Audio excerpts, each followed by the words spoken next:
31st night জেনে নিই ইসলাম কি বলে।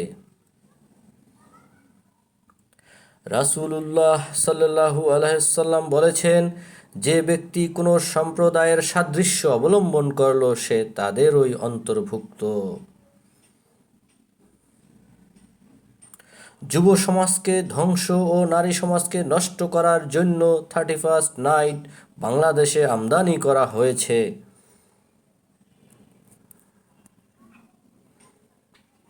31st নাইট একটি যৌন উৎসব।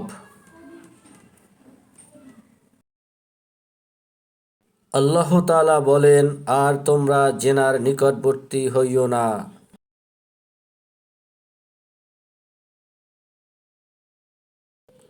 হে নবী, আপনি মুমিনদের বলে দিন, আমার পালনকর্তা সব ধরনের অশালীন বিষয়গুলো হারাম করেছেন।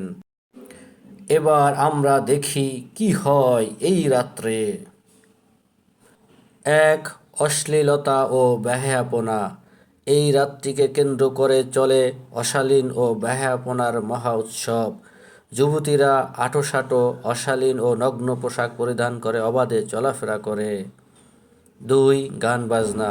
31st নাইটকে কেন্দ্র করে আয়োজিত বিভিন্ন কনসার্টে নারী পুরুষের একসঙ্গে গান বাজনা, নগ্ন নৃত্য যেন আবশ্যকীয় বিষয় হয়ে দাঁড়িয়েছে। আতশবাজি ও পটকাবাজি। এই রাতে আনন্দ উল্লাস উপভোগ করার জন্য মধ্যরাত থেকে শুরু হয় আতশবাজি ও পটকাবাজি, যা জনমনে ব্যাপক আতঙ্ক ও ভীতি সৃষ্টি করে এবং জনসাধারণের জন্য কষ্টদায়ক হয়। ৪. অর্থ অপচয়। এই রাতকে কেন্দ্র করে অনেক অর্থ অপচয় হয়, যা হারাম কাজে ব্যয় করা হয়, আর ইসলাম অপব্যয়কারীকে শয়তানের ভাই হিসেবে আখ্যায়িত করেছেন। ৫. যুবক যুবতীর অবাধ মেলামেশা। এই রাত্রিতে বিভিন্ন আবাসিক হোটেলে, কমিউনিটি সেন্টার, সমুদ্র সৈকত, নাইট ক্লাবগুলোতে যুবক যুবতীরা অবাধে মেলামেশা ও অপকর্মে লিপ্ত হয়। অথচ ইসলাম ইহাকে কঠোরভাবে নিষেধ করেছেন। রাসূলুল্লাহ সাল্লাল্লাহু আলাইহি ওয়াসাল্লাম বলেছেন, অবশ্যই কোনো পুরুষ কোনো নারীর সাথে নির্জনে একত্রে হলে তাদের তৃতীয়জন হয় শয়তান।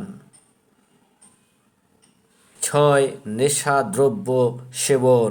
এই রাত্রে উচ্ছৃঙ্খল যুবক যুবতীরা মদ ও নেশাদ্রব্য পান করে মাতাল হয়ে বিভিন্ন অপকর্ম ঘটায়, আর এই কারণে ইসলাম সমুদয় নেশাদ্রব্যকে হারাম করেছে। উদযাপন সম্পূর্ণভাবে বিধর্মী অপসংস্কৃতি, আর ইসলাম বিধর্মীদের সাথে সাদৃশ্য রাখাকে কঠোরভাবে নিষেধ করেছেন। রাসূলুল্লাহ সাল্লাল্লাহু আলাইহি ওয়াসাল্লাম বলেছেন, যে ব্যক্তি কোনো সম্প্রদায়ের সাদৃশ্য অবলম্বন করল সে তাদেরই অন্তর্ভুক্ত।